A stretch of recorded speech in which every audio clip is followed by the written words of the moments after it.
All right, all right, all right. Hey everyone, this is Diamond Rivera, and you're tuned into another episode of the Live Discussions with Diamond podcast. Right now, I believe this is episode 168. And people, I brought you performers from all over the world, instructors, dance directors. But for me, I believe this episode here is extremely special because not only is she a dance mom, a dance director, she truly is a mentor to so many.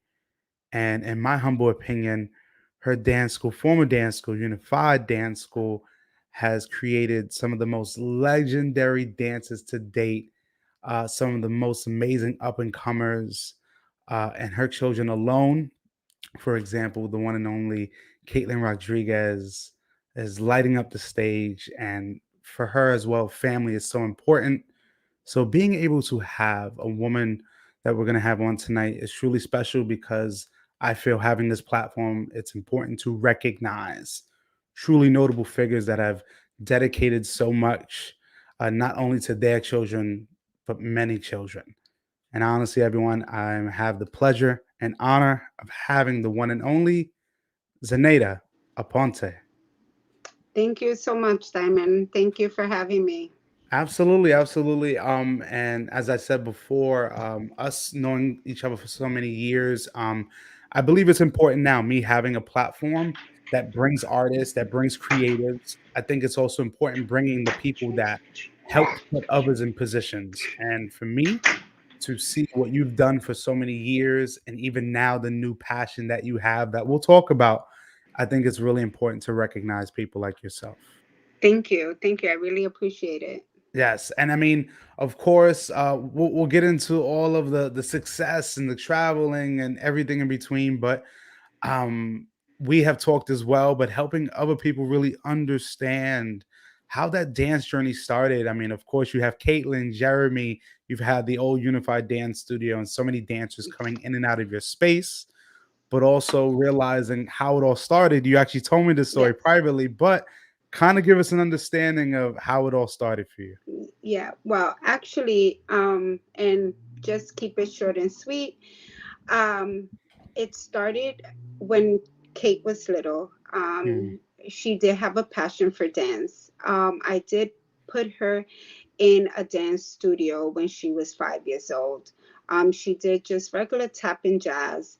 That's when I encountered my first dance mom experience with Mm. her costume, like I mentioned. Yeah. Um, Once I did pay a lot of money for this costume, and I had to put it together myself. I had to Oh. sew the tutu. I had to sew the arms together. I'm like, wait a minute, what am I doing here?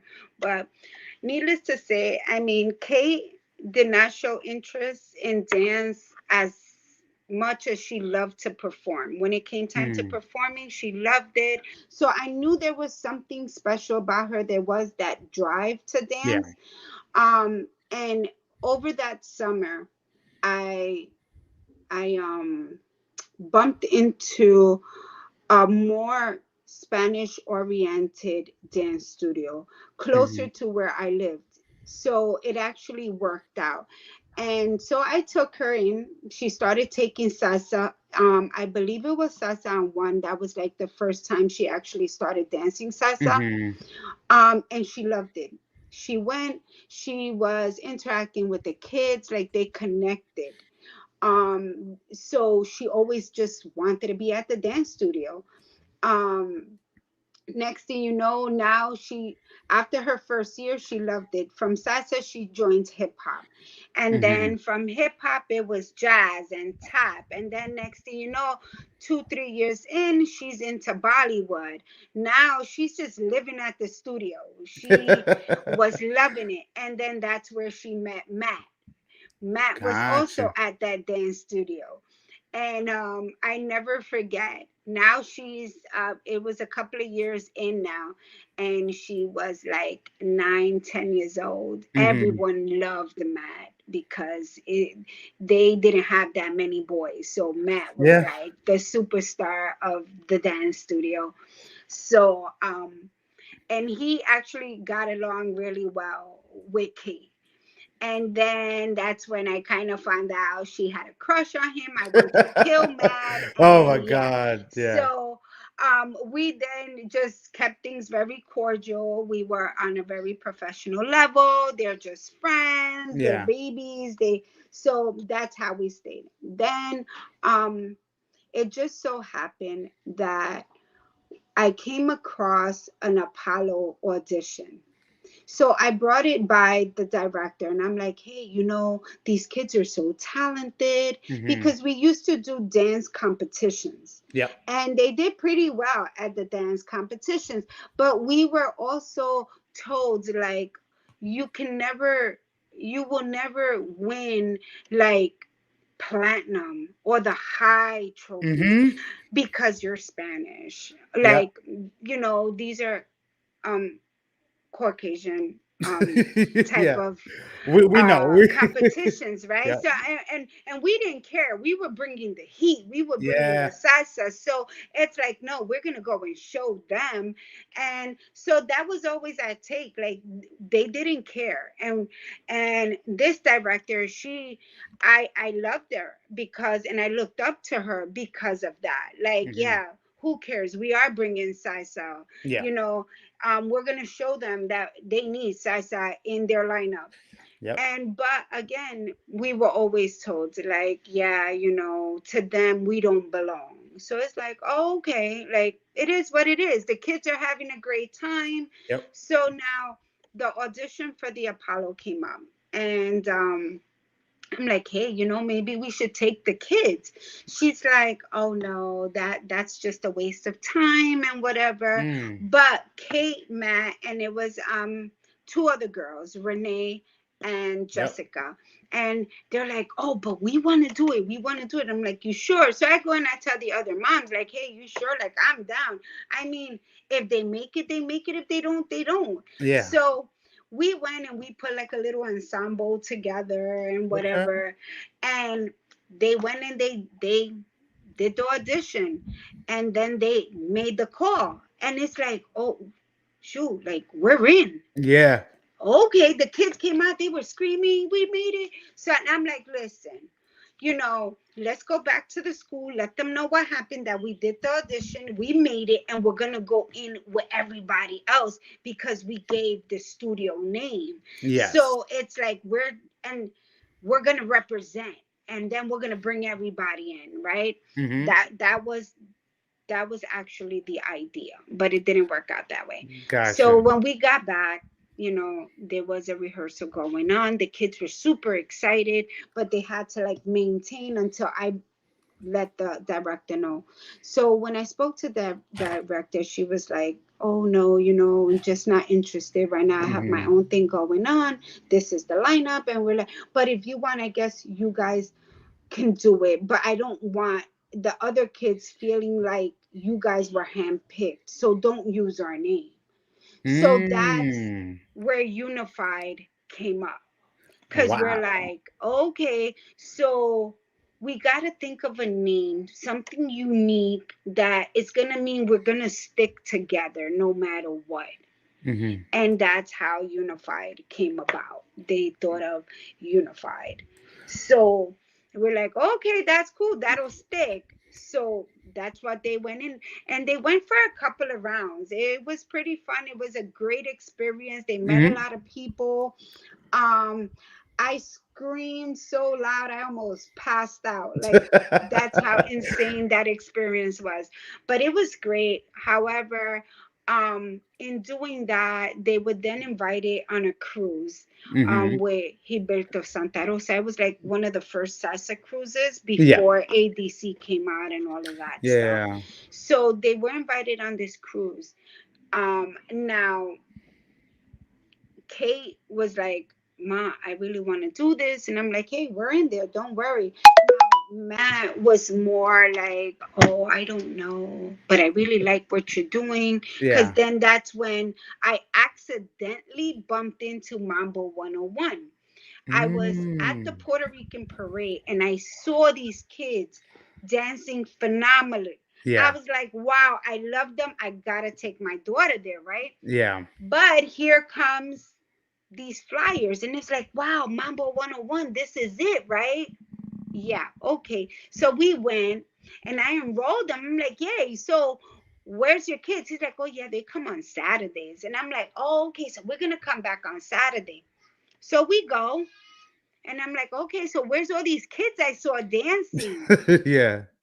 He's like, oh, no, you guys are it. We're going to start a new group. And I'm like, okay. So we just went with the flow. They Okay. really like the whole Mambo 101 dancing salsa on two. He was like, well, we're gonna have a cruise, and we were in.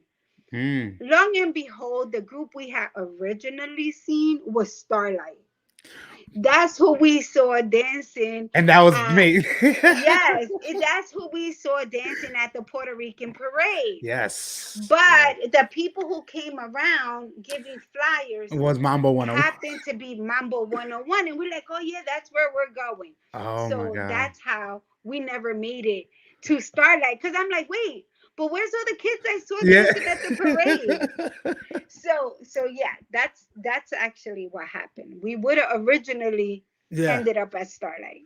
So with that being said, we ended up getting kicked out of the first dance studio because we were under contract, right?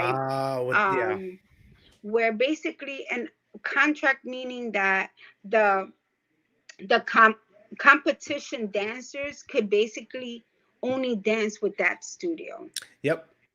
So with that being said, is the reason why I never put my kids on the contract, because here we had an opportunity to go and dance with Gilberto Santa Rosa, Hmm. Victor Manuel. There was so many artists on, like, who would say no to this opportunity?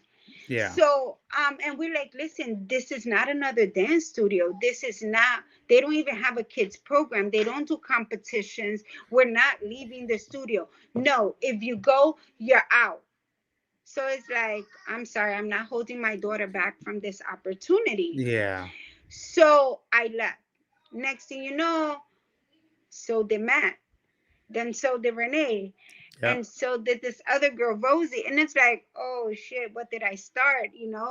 So now it trickled down to like, okay, you're not welcome to come back. Now you Mm. have these kids and these parents with like, hey Z, what do we do now? Like, we don't Yeah. have a studio. All we have is like these kids dancing salsa, right? Hmm. So Omar, who was the director of Mambo 101, he loved the kids. He didn't care. Yeah. He loved the kids. He was going to help us do whatever we needed. So the kids at that time started going to BDC Hmm. to fulfill their dance needs, because now they have been exposed to different dances as Yeah. opposed to just salsa. So we started going to BDC. Not everyone can afford it. It was getting pretty expensive. Yeah. So I had the little light bulb go off, and it's like, hey, what if, right? Um, what if you guys give a few classes to younger kids who are like beginners, and then with that money I would then pay to get instructors come here so that they can teach you privately. So they're like, Mm. oh yeah. And so that's when we had met Duplessis. Duplessis and du- Walker. yes, and Duplessis was amazing.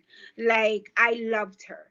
She taught them ballet, she taught them salsa, she and it was just like very structured. Hmm. Like, with the whole posture, the arms, the fingers, everything. So that's where it all started. Like the like getting them into structured dancing, Yep. right? Not just regular 5, 6, 7. Yeah, just it's So, not the house way, just more of a right. formal structure to it. So then, and she started instilling in me how being professional is extremely important. Like, you just can't have these kids running around. Like, if you want them to do events, they need to look professional, act professional. They need to be well mannered. And so then it's like, okay, so we got to treat this as a business. Mhm. And that's how I started now molding them. Like, Yeah. if you guys want to be invited to perform, you cannot behave like children. You cannot play around. You have to, this is a job. So Yeah. all of a sudden now they started getting molded into like little adults. Like, no, you're Yes. not here to play. You're, this is not like a kids thing. You're gonna, this is for adults. Because at first they started out with like night shows before Yes. they started doing congresses. It was more like little night gigs and stuff. So then I remember we went to, our first congress was Edwin Rivera's congress. Yes. The one in Florida, I believe, is in Yes. Florida. Yes. Yes. So now when you go to competitions, you don't do tech rehearsal, right? Yes. So when we went to the tech rehearsal, it was like basically you're gonna spot, like, Yeah. get comfortable with the stage and just know your spotting, run through it. So they were just basically went to the rehearsal, the tech rehearsal is like, walking through. They really didn't have a show to show because Yeah. they were saving that for the performance. Mhm. So now after tech rehearsal, while you guys will go run around and now you're attending your little workshops and you're meeting with everybody, or like networking with or making friends with the Yeah. other teams, not them. They had to go take a nap and rest for the performance. They had to now get ready mentally, physically. Like, Mhm. I didn't know. But this is how I was molding them. So Yeah. you guys were looking at them like, you guys are not going to go by the pool? Like, no. They are not allowed to touch that water Yep. until this job is done. Yes. So that's how that came about. Mhm. And then it's like, I remember their first performance. They go out on stage and they perform. Edwin comes to them and is like, what was that? Like, why did you not show me that At at the tech tech? rehearsal. And I'm like, I don't know. I thought at tech we were supposed to point, like Yes, mark your exactly. Give space. market steps. He's like, no, you need to show them your performance so they know where to put you at the lineup. Because we were like probably like number two. Yeah. And and he's like, why didn't you show me that? So that's when I started to learn how the salsa type of congresses worked. So Mhm. that opened doors to that. Now, all of a sudden, we started. So now it was just them four or five. Now, Pancho at that time, Jeremy is his name, real name. Yeah. Um, Pancho at that time was into Taekwondo.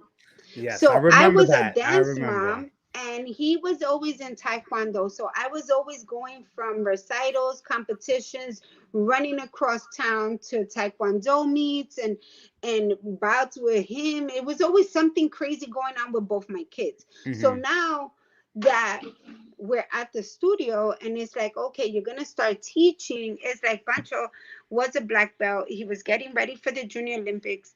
And I'm like, dude, I can't be there and be here. And then next thing you know, Pancho starts Susie queuing Yeah. next to the team, and he wants to know what they're doing and learning what they're doing. Yeah. And it's like, you want to dance? If you want to dance, you could dance. It'll save my pocket.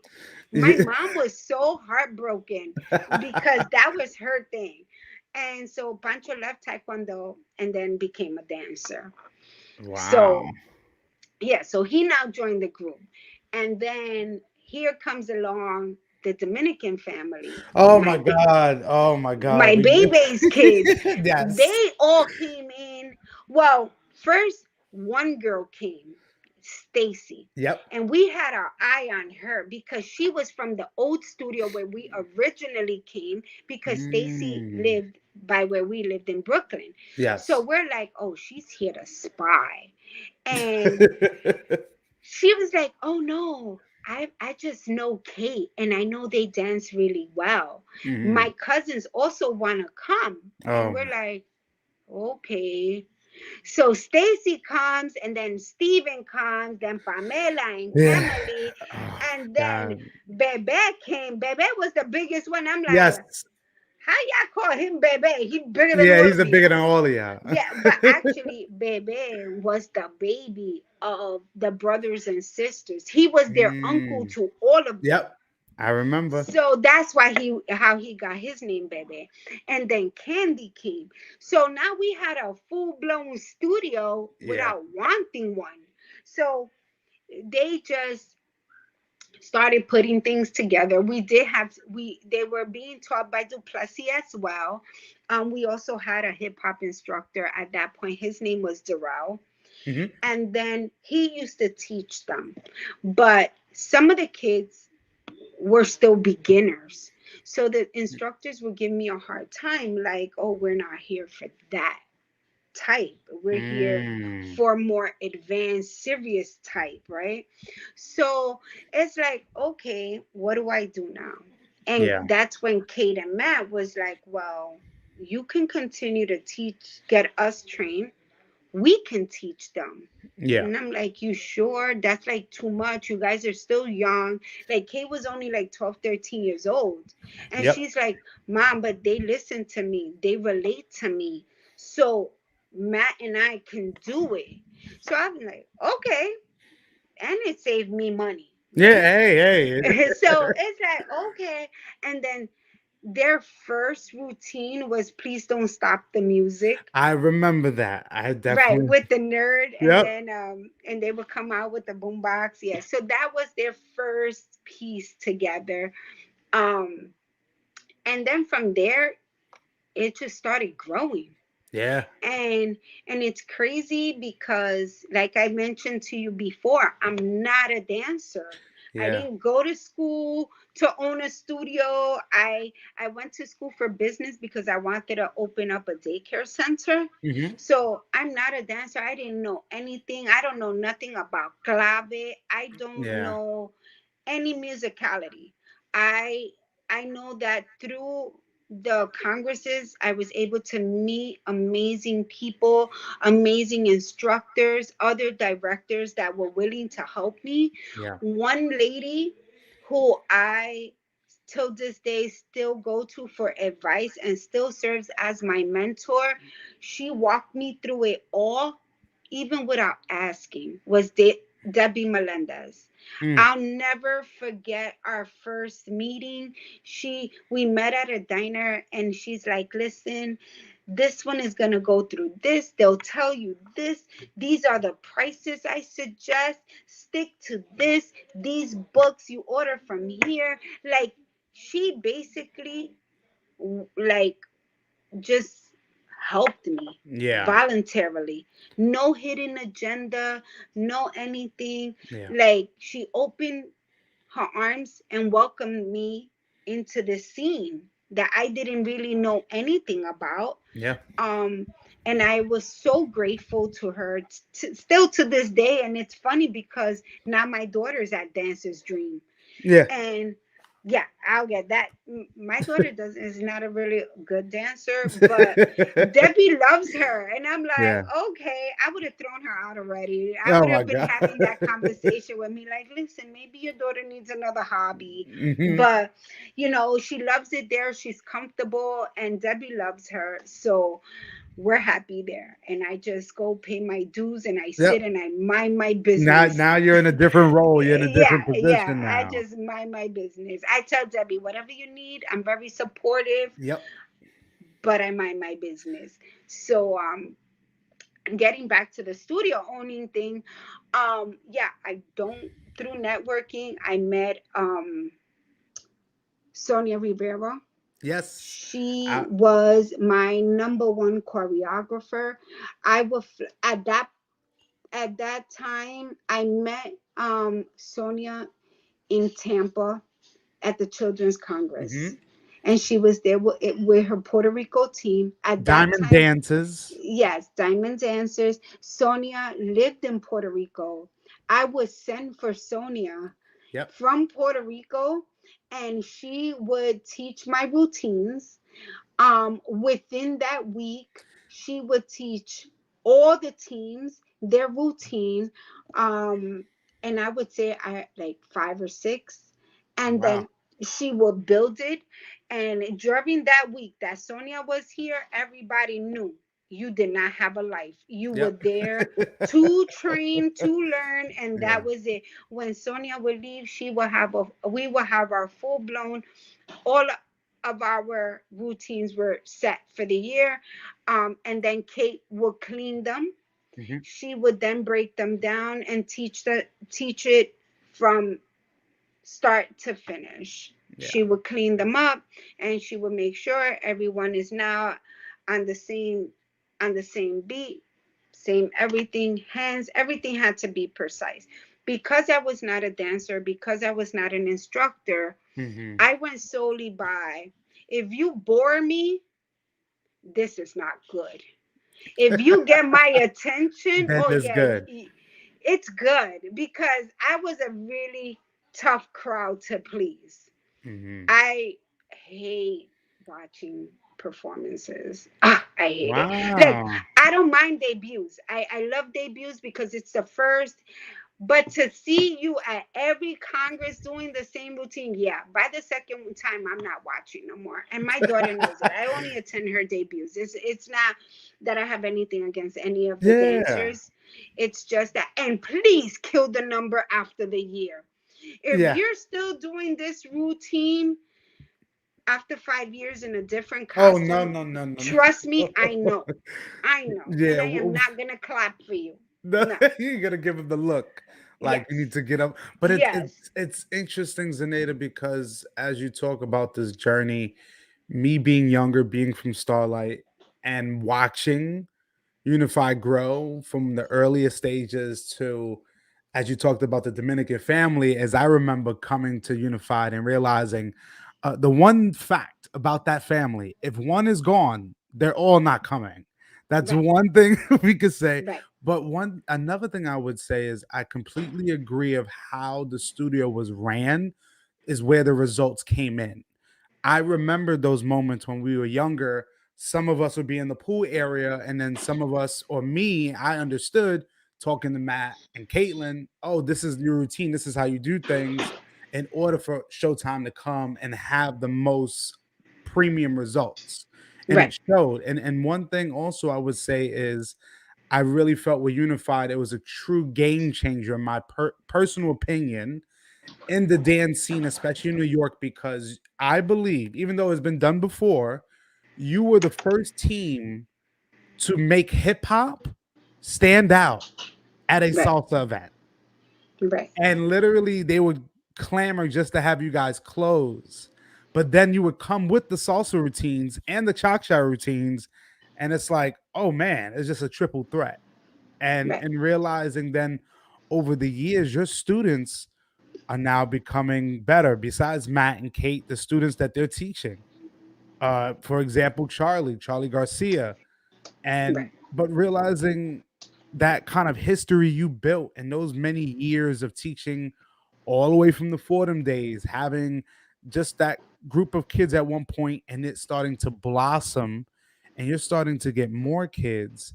I think that was really special because the routines that y'all had produced were so different, and in my opinion were so needed, like you said, because you needed something to wake you up. Right. Things were Right. becoming a little dulled down, even for me, understanding like, there's only so much I can see of the same trick. I need something different, so seeing routines from y'all was really refreshing. And I that's what I'm saying, for me, recognizing you because of all of the sacrifices you probably had to make in order for your children to succeed, but then realizing everyone is succeeding. Right. You know. And Charlie is one of my special. Like, Charlie and I can bump into in the elevator, and we would just laugh today. We Yeah. still laugh because Charlie, I don't even know how he made it. He was a Like pain in the ass, and I Charlie, loved him. yes, Charlie came to the studio because of his sister, Yep, Amber. Amber. Amber wanted to dance hip hop. Amber was really more into hip hop than she was Hmm. salsa, but at my studio for the price of $95 a month, you got unlimited. That to parents that meant, oh, my kid is gone for the weekend. Yeah. So basically everybody was part of the unlimited package, so they lived at the studio the weekend, right? So not Charlie was always a clown, and he was always like He was always getting in he fights was with just a everybody. smart aleck, like. Yes, he would just say And smart shit, and he would get into little yes, arguments, yes. and yeah, I And definitely. one time Duplessis was just over it. She was just over Charlie. And she threw him out of class. And I'm like, Charlie, what am I gonna do with you? I can't take this no more. Next thing you know, the door opened and his shoes came flying out. Like she Oh. threw his shoes out after him as well. Like, and he just looks there and he'll smile at you Yep, that devilish like smile, like, he yeah, has this grin, and I just look at him and it's like, just go. just go. And so, but Charlie toughed it out because his mom didn't give him an option. His mom is like, no, I don't care, you're gonna dance. Your sister's dancing, you're gonna Yep. dance. So he just toughed it out, and eventually he became an amazing dancer. And look at him now today, he's still amazing. And I mean, I love it. I watch him now, and sometimes I laugh because I made him wear his first pair of tights. Mm. When they performed in circus, that was Yep. Matthew's creation. He had to wear white stockings. Do you know how hard it was to get those stockings on these boys? And they're like, Z, I don't wear stocking. I don't care. Put them stockings on. So, and they would, they would, oh my God, would they get so mad? But they would put on the stockings, but their performances were Yeah. always phenomenal. Like they didn't realize how talented they were when they would allow themselves to go out of their comfort zone, out of Hmm. that box. And I still say today, with uh, performances like circus, they had to come out of their comfort Yep. zone. Performances like the Michael Jackson tribute, where they allowed me to dress them like the Jackson Fives in women's bell bottoms, because again, where was I finding flare pants for men? Yeah. Nowhere. So they had to wear women's clothing in order to look the Mm. part, or wear an afro. So with that, it allowed them to come out of their, it forced them to come out of their comfort zone. Yeah. So sometimes I see Charlie up there and he's shimmering in his Yeah. gold shirts and his chest is all out, and I'm like, yeah, dancing out of your comfort zone, that's what it's all about. Yeah. So, and through performances like that, performances like Bollywood, Hmm. acknowledging other cultures, there would be times that these kids would get dressed and they would be at events, and Indian people were like, oh my God, that's so beautiful, thank you, it's such an honor that you guys are dressing in our clothing. Like, Yeah. to us it was just costumes, but at the end of the day, like, this was somebody's culture Yeah. that they were representing. And it was an honor to hear from people like, oh, you guys dance beautifully, like I would never have known Hmm. that you were not even of an Indian descent. So that meant a lot to me, Yeah. being that I hear directing. I, to be honest, I just love Bollywood. I love the Yeah. style of dance, the love stories that it would tell, and I would love to costume them. So that was basically all it was to me. I wasn't trying to outnumber someone or Yeah. outshine anyone. Hmm. I I was just the type that every year I had to top the year before. I Got wasn't you. out there trying to top nobody. I wasn't out there trying to be better than another studio. Hmm. No, every year now, like I mentioned, we were a competitive dance studio, so we would use the congresses as our practice, like how the congress would receive us, whether we would get a standing ovation, then that meant we should be doing okay at competition, Yeah. because at competition was where they were giving me the deductions and their score sheets and their input. That's how I started learning. I used to be like, what's a pile? It says pile here. Can somebody tell me? And that was a plie. I didn't know. And Mm. still to this day, I'm like, what's a plie? I don't know dance. You understand? And it's like I didn't know until now what a plie is, Yeah. um, and what they meant. But all I kept saying, they keep saying you have to watch your plie, your piles, clean your piles. And Kato like, Mom, that's a plie. I'm like, then Yeah. you read that to them and you Ex- explain it. So through that feedback from the judges, yeah. that's what I would use to instruct them. It's not because I knew what I was doing, it was because I was using the judges' feedback. Obviously, Gotcha. they knew what they were doing. So, and that's how they started getting better. Um, we attended a competition where they basically cleaned house. Hmm. Like, and all the other studios that are normally go there year after year saw this Spanish team come out of nowhere and just wipe out the competition in Yeah. all types, small groups, large groups, folkloric, in hip hop, in jazz. And it's like, where the hell they came from? And to be honest, I was on my own trip from back then when we were told, oh, because we're Spanish, we will never be given the platinum. We will Mm. never be given whatever award we were after because we were Spanish. So I went back with that mentality like, Yep. no, we're still Spanish, but I'm going to show that we're going to get that platinum, Hmm. or I'm going to die trying.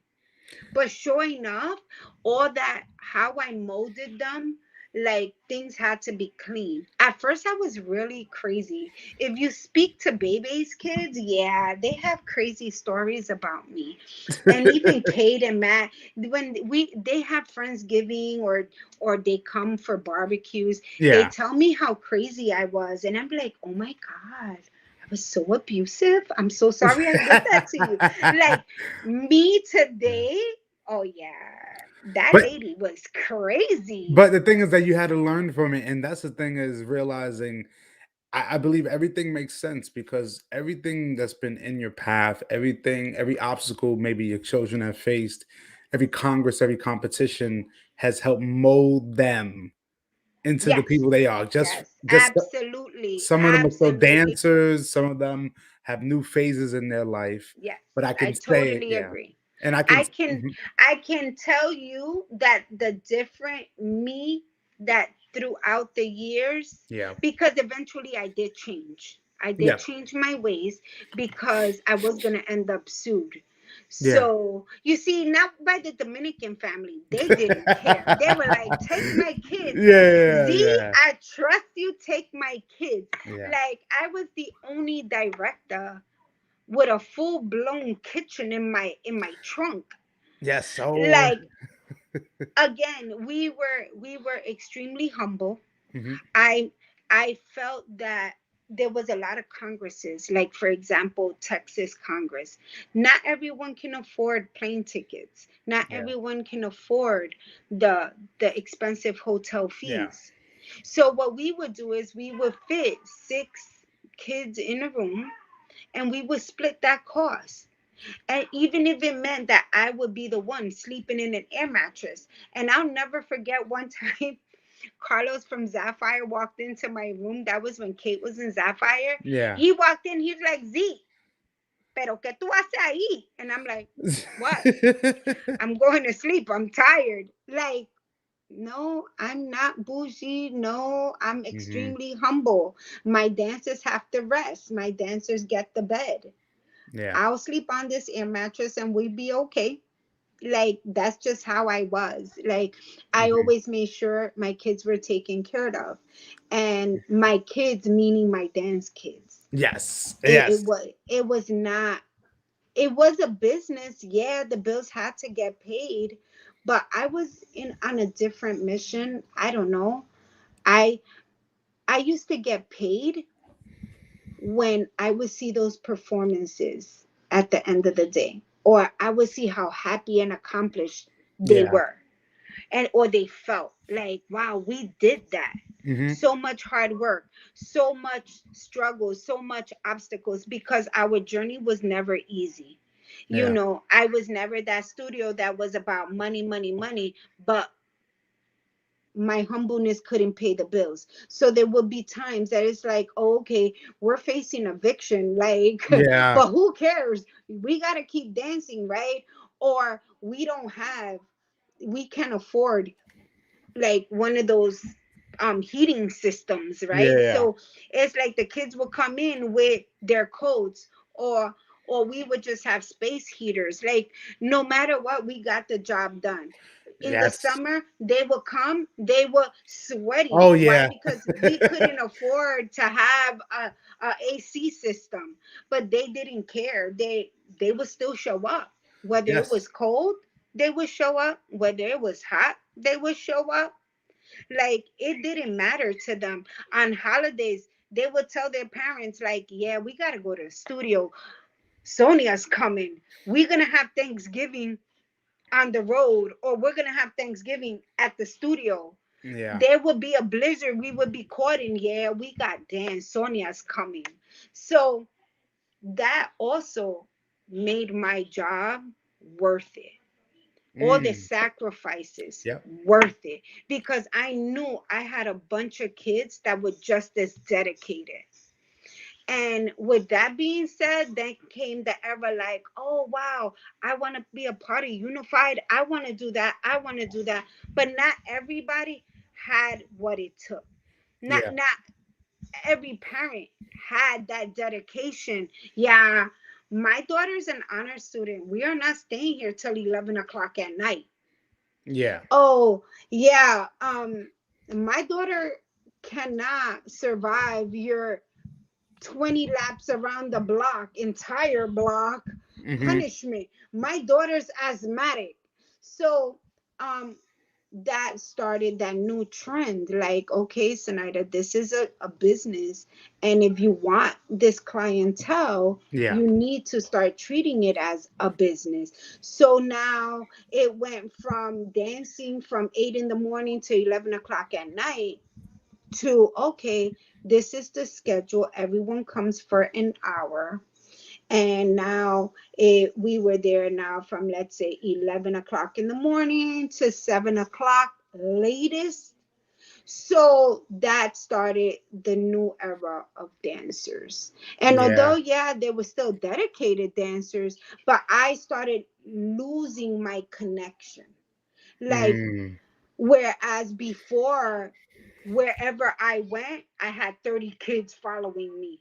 Now it was like, okay, I still had my clique that, well, they're not my clique, but I had my group of kids that their parents didn't travel with them. Yeah. And then I had those that they did travel with their parents. They usually had their own rooms. Their rooms usually were separated. And there was, that's when it started becoming a business as Gosh. opposed to my dance studio. And then as the years passed and it started being more of a business, yeah, I started making more money. The bills became easier to pay, but I started losing interest. Yes, and that's the dichotomy because something you Right, start to love now when you change into a business, a right. lot of things change. Exactly. Like, and when I tell you these were my kids, it's like I have parents will come up. They have a test and you need to tell them something. you're the parent. You tell them something. Like they would sometimes, because these kids would respect me, Yeah. that it would be to a point where, but I'm not even mad at your child. How can I go scream at them? Yeah. And there would be times it's like, oh, such and such didn't wash the dishes. And if she doesn't when she gets home, she's not coming back next week. You need to tell her something. So now I will have to stop class and tell this child off. And sometimes my instructor would be like, what did they do to you? And I'm like, I don't know. The parent wants me to scream at them. So it's like, okay. Yeah. But then again, over the years, it just started becoming more of a business, Hmm. and I started losing interest. Um, it became more commercial. Oh yeah. And so then about 2015, yeah, around 2015, I decided it was time to retire. I wanted to go Hmm. into homeowner. Um, I started going into real estate, and I purchased my first home. And then I'm like, yeah, this is not for me. Like, I'm done. I really got to focus on my house, building my Yeah. house and stuff like that. And then that's when Kate was like, what do you mean? And she's like, but what about my kids? And I'm like, what about them? Kate, they'll find another studio. She's like, no, ma, they don't want to go nowhere. Yeah. So we announced my retirement, but at the same time, I announced, well, if you guys are willing to stick together, like I'll help out. I'll be busy, but Kate's willing to take it over and Yeah. I'll help. And they're like, yeah, all gun ho. Like, yeah, we're going to do that. Like, KDC, here we come. And Yeah. that's how KDC happened, was because I decided to then retire. Hmm. And that was it. Like, That's it. now I have a new path, like I mentioned to you. Hmm. I still devote my time and my life to children. Yeah. Um, as you know, I have a little one. Well, at that time, Trinice was born in the industry. Yes. Trinice was born at the studio, literally, Wow. um, because she was born in April 16. And it's like, girl, I don't got time. Like, we're preparing for the CT Salsa Fest. Like, Yeah. like, she was born, let's say today, tomorrow she was at the studio. Like, that's how it was. Mm. At the CT Salsa Fest, I had her in a pouch, like running up and down. Like, we gotta go. She was Yeah. born April 16. In May, she was at the Congress. So she was literally born in dance. Trini spent her summers at dance camp. Hmm.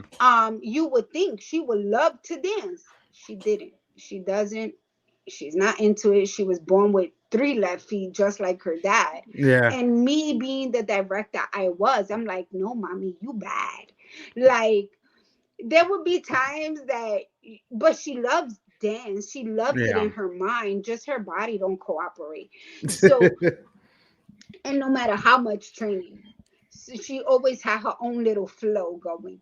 So it came to a point where I'm like, Trinice is getting older. She's into different things. Trinice loves to read. She's more of a bookworm. So we're Hmm. like, you know what?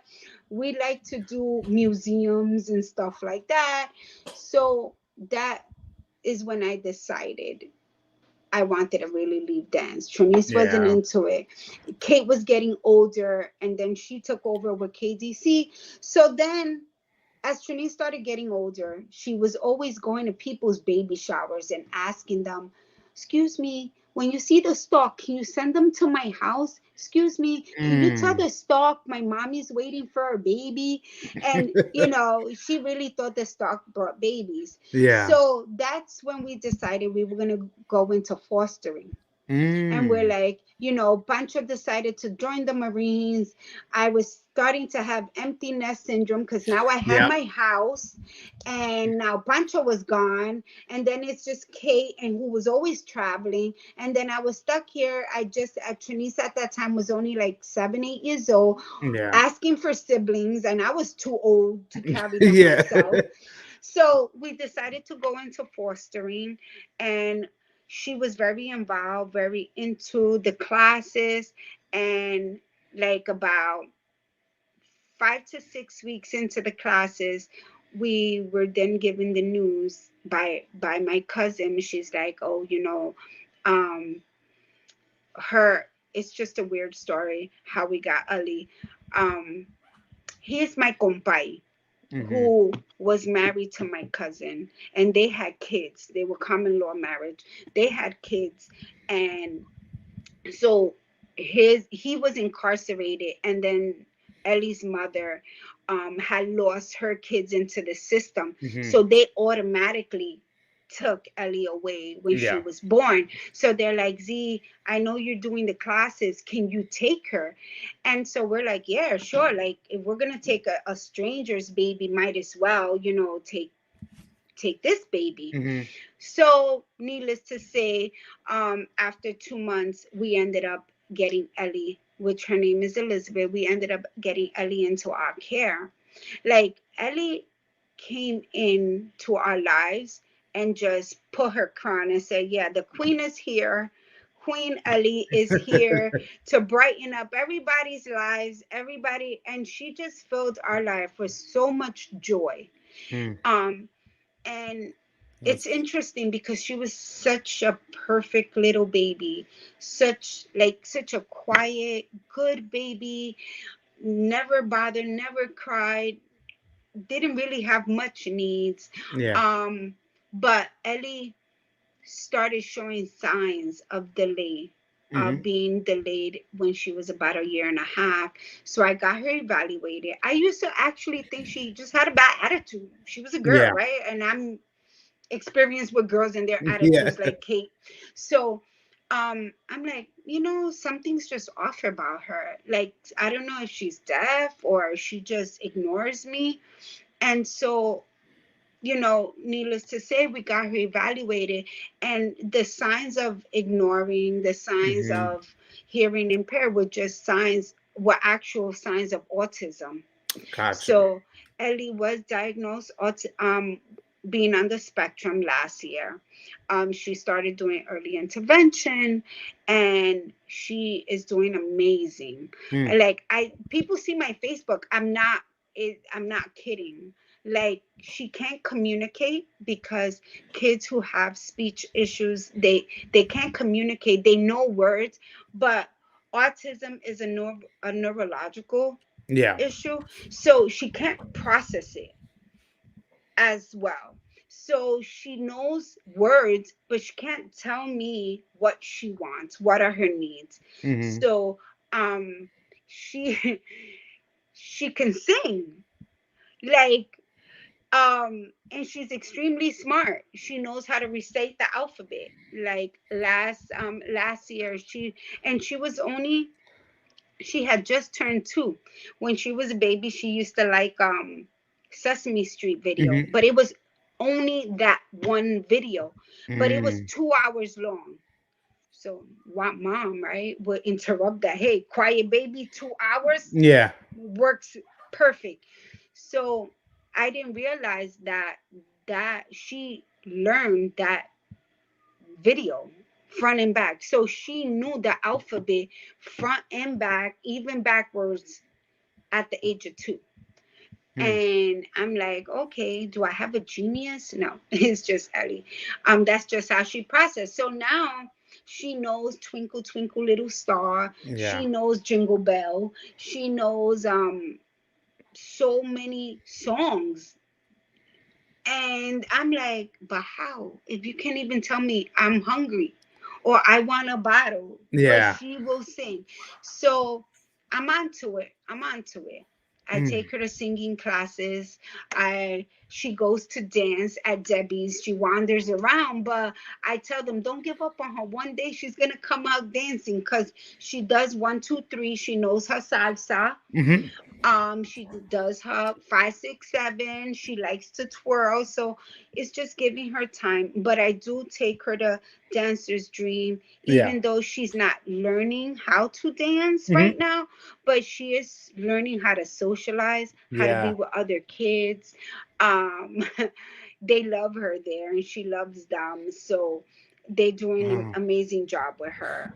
That's that's What's really special. That's really special. I mean, Yeah, because understanding that you went from the earlier days with Caitlin and Matthew back in those Brooklyn studios to going to Unified, you now gaining more family, more kids with the big family that Stacy and Bebe had, and then realizing over the years you gain more and more students, but then fast forwarding and you now turning to becoming a foster parent, and how much love that takes, because not just it takes having a lot. children, yeah, not just having children of your own, but also caring for children that are not biologically yours, but you giving them that same amount of love, because we realize in this world there are so many children that are in need of it. So to know someone like yourself that has put yourself in that position and said, "No, I'm going to make a difference, whether it's in the dance world, whether it's in real life."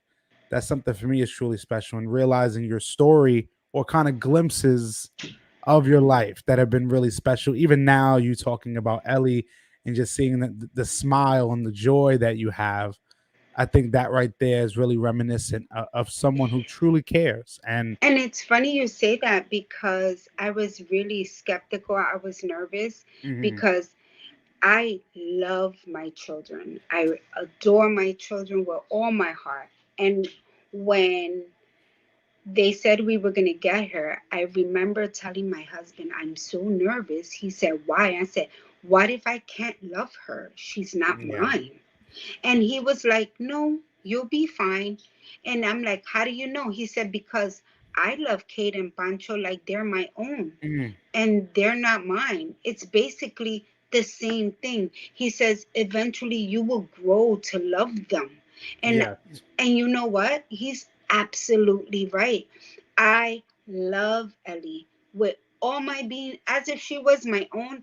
And for anyone who's listening out there, yeah, if you're even just thinking like, oh, I don't want to get attached. You really can't think like that because at the end of the day, you have to live for the moment. Ellie is not my biological daughter. And yeah, she can be returned back home. But at the end of the day, I will be okay knowing mm, that from the day that I got her until the day she leaves my house, I gave her the best yeah, memories that she will be able to live with for the rest of her life. I mm, gave her the opportunities, I gave her the love and the nurture, and that will maybe help her yeah, later on in life be a good mom to her children. So I'm okay with that. yeah, I'm okay just like my dance kids. I'm okay knowing that I had a piece in their upbringing yeah. and I'm okay with that. Like I have another baby in care. He's my little cousin. I had him since he was 2 weeks. And he's stiff as a board. He he actually got he had a traumatic birth. He got stuck at birth. Mhm, And so he was born with physical issues. But again, it's just learning to let yourself, allowing yourself to love yeah, another child without thinking, oh, what if I'm going to hurt? I'll be devastated if they take him from me. yeah, Sometimes you can't think that way you because just at the end of the day, you don't realize how much love and how much nurturing you really have to give if you don't allow yourself to do it because you're scared that you're going to hurt. If yes, you if you honestly can put in your mind, this is not my child, this is my job. I am doing this because I want to make a difference in this child's life for this moment, this time being. At the end of the day, things happen, and a lot of these kids end up staying with their foster parents and they end up getting adopted or whatever the case may be. Some actually do go back home and get Mm. reunited with their families. If Yeah. you keep that open mind where if this child does get returned home, I want to stay a part of their life. Yeah. I want to serve as an extended family. You're protecting your heart from being Yeah. hurt because you're not being naive or ignorant to, oh, I can't do that because I'm going to get hurt. But then there's a child out there who who's in need of that love, who's in need of that safe home. Yeah. But because you're scared of hurting, you're preventing that child, or I don't know Mhm. how to say, like, No, yeah. you're keeping that child from having that opportunity. Yes, so that opportunity to be loved Right. and, realizing you as well, taking that responsibility of taking care of children, no matter if it's biologically yours or not, is a blessing. And realizing that you've taken care of not only your dance children, biological children, now the children that you foster. I think it really is just a pattern of not just only transparency into who you really are, but the humanity side, the human side. And I think also that's really why I'm thankful that tonight that we could have this discussion and kind of getting an understanding of who Zenaida is, not just as Yes. the dance director, not just And as I'm Mhm, sorry. I mhm. just want to apologize to everyone who watches this in the dance scene. I am deaf. I'm seriously, legitimately deaf. Like, that's why when you say, "Oh, you have headphones," no, they come in a Bluetooth now, so Gotcha. I will hear you just fine. So if you ever say, "Hey Z," and I don't respond, if my back is turned to you and I don't physically see you Yeah, saying "Hey Z" or "Hi Z," where I can read your lips, I'm not ignoring you. gotcha. I'm not in a bad mood Yeah. or whatever. I'm just really deaf. And Yeah. it's funny because at the dance studio, when they would close the door, I swore I had like a sound barrier. Like, I would not hear the music anymore. And they're like, no, that door did not work. And I didn't know until now. But yeah, I'm deaf. So if anyone who might have said hi to me at the scene and I Yeah. didn't, and I like didn't turn around and say, hey, Yeah. please, I'm not rude. I'm just deaf. And 99.99% of the time, there's likely a chance I didn't hear you, Yeah. or I didn't see you. So again, my apologies to anybody who I might have come off that way, because I didn't realize it until now. Like, hey, you know how many people free? Because I was in denial. And so Gotcha. when I got my first set of hearing aids, I'm like, I hear just fine. No, I was just used to not hearing that. For me, I heard just fine, and I really didn't. So I used to Mm, not wear them because I was in denial. yeah. And now I don't hear nothing. So yeah, so I live a very quiet life. So with that being said, yes, I am deaf, like Mhm. at least 98% now. Wow. But just realizing your life honesty in full circle that like I've told you as well that me having this platform means so much to have people like you on because I've had so many others on, but to know a person like yourself, to really see that journey, to see the trips you drove these kids to the makeshift kitchens, to the microwaves in the hotel rooms, to the long practices after your tech rehearsals, to really understanding how many people, how many families, how many parents loved you and loved how you helped their children. It's really a pleasure having you and an honor because I think it's important to recognize people that I have seen make a difference in other people's lives. Yeah, And thank now, you. And I do want to tell all the moms out there, at the end of the day, and I would tell all my moms this when I will walk by and I'll see them yanking their moños. They're like, "Eh." and the kids are like, what? Leave Yeah. me alone. Or, oh, they're ungrateful. They don't appreciate anything. And I would walk by and I would just laugh. And they're like, Z, it's not funny. I'm like, trust me, enjoy this, embrace this moment. Because there's going to come a day where they don't need you anymore. They don't Mm. need you to put up their ponytails, or they're not going to need you to put on their makeup or make them look like raccoons. So Yeah.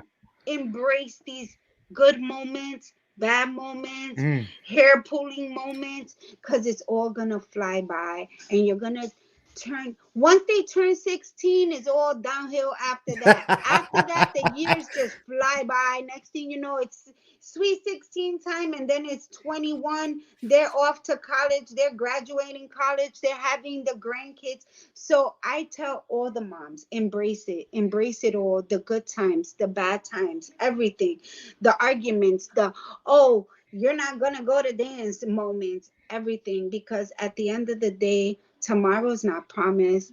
These kids grow up so fast, and all you're left with is nothing but these memories. Mm. Nothing but memories. And God forbid, when the parents pass on, these kids will always remember, my mom did this for me in dance, my dad did that for me in dance. Oh, I remember when they built this backdrop or Yeah. whatever. So to all the parents out there, it all matters. They Mm. might not verbally express it, but it does matter. It matters to these kids that we're there. It matters to these kids that we're in the audience. It matters to these kids. Trust me. I know sometimes we get caught up in our jobs, and we get caught up in just our daily lives, or Yeah. we're taking care of our elders or running back and forth, but it does matter. Your presence matters to these kids. Trust me. Mm. Um I didn't know until, like, well, I don't know. I can't say I didn't know, but there were a lot of kids that I traveled with that their parents weren't a part of it. Yeah. Yeah. But it wasn't by choice. They couldn't afford it. And I always made them kids feel special. And Like, it's okay. I made sure, like, oh, hey, they're going to McDonald's, but guess what? I'm gonna make you a ham and cheese sandwich that, hey, hey, trust me, they're gonna look at you like, man, I got this cheeseburger. Like, come on. It's like, yeah. you want spam and eggs?